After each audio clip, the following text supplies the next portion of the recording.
Long ago there lived a merchant named Abdullah. He was very rich, but he was also very greedy.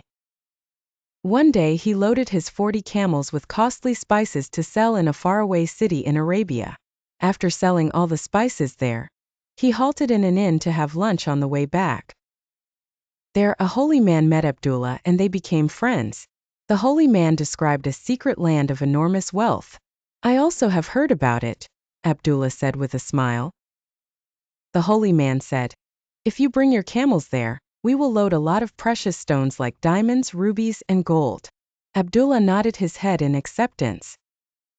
The holy man further explained that half of the load should be given to him. Abdullah thought that was reasonable and agreed. They traveled and finally reached a land fully surrounded by beautiful mountains. The holy man sprinkled some white powder on the ground from a small box he had. Suddenly, clouds of smoke arose from the powder, revealing a hidden path once the smoke had settled. Through the path they found a cave filled with gems and gold coins. The holy man invited Abdullah to enter. Inside the cave, Abdullah saw a treasure unlike any he had seen before. Excitedly, he quickly filled his bags and loaded them onto the camels.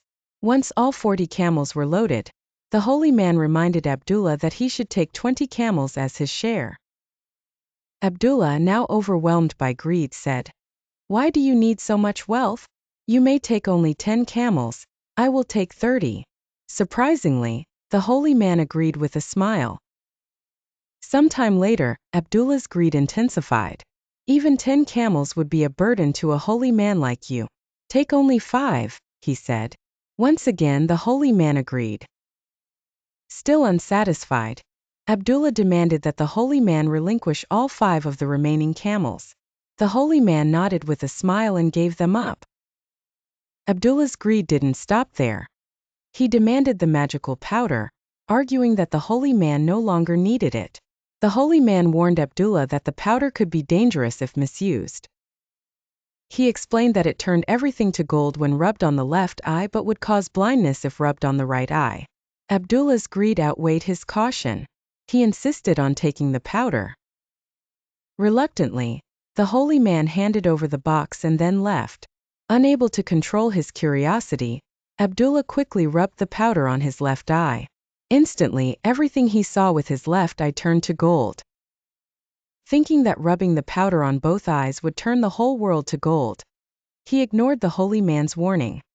He rubbed the powder on his right eye as well.